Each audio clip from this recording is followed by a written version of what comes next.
Катеринич Иван Данилович улуу ата мекендик согуштун катышуучусу. Ал быйыл 96 жашка чыгат. Иван Данилович согушка чакырылган мезгилде эң жаш жоокерлердин бири болгон. 1943-жылы оор жаракат алып үйүнө жөнөтүлгөн. Жарадар болгонго чейинки эмгеги бааланып, бир топ орден, медальдар менен сыйланган. В 16 лет папа пошел на фронт. Атам фронтко 16 жашында чакырылып согушка жөнөгөн. Эки аялар Иракка чыгышта даярдоо өтүшкөн. Андан соң Беларусь фронтуна жөнөтүшкөн. 920 полк снайпер болгон. Атам Жуковдун медали жана 1-чи даражадагы согуштун медали менен сыйланган.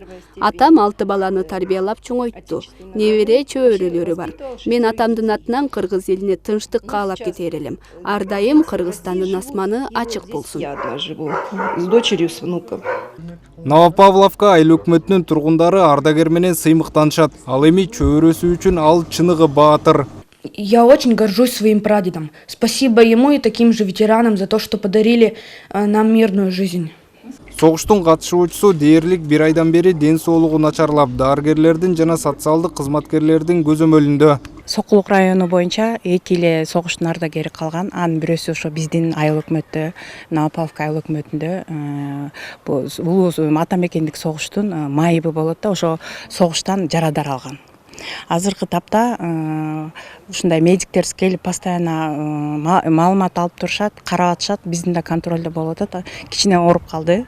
Былтыры жакшы эле болчу да. Азыр 96 жашка чыгайын деп турат, сентябрь айында 96га чыгат.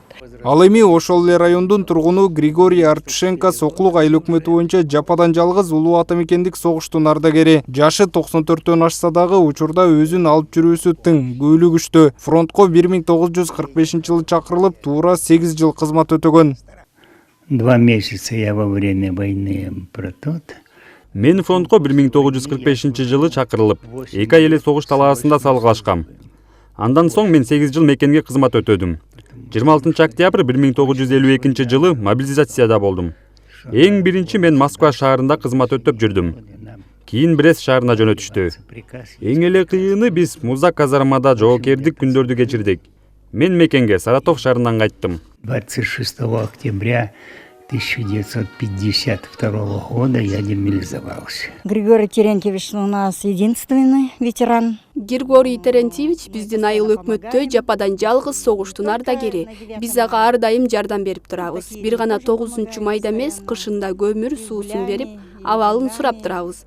Жеңиш күнүнө карата айыл өкмөт тарабынан ардагерге 10 000 сом бөлүнүп берилди. Помощь и 1000 на соцпакет. Жашоонун ачуу таттуусун, ысык суугун көргөн карыя жаш муундарга ынтымак, ырашкерчилик тилеп кеңешин берип өттү. Автандил Бактыбеков, Азат Байбеков, Күмүшбек Куттубеков, СТВ.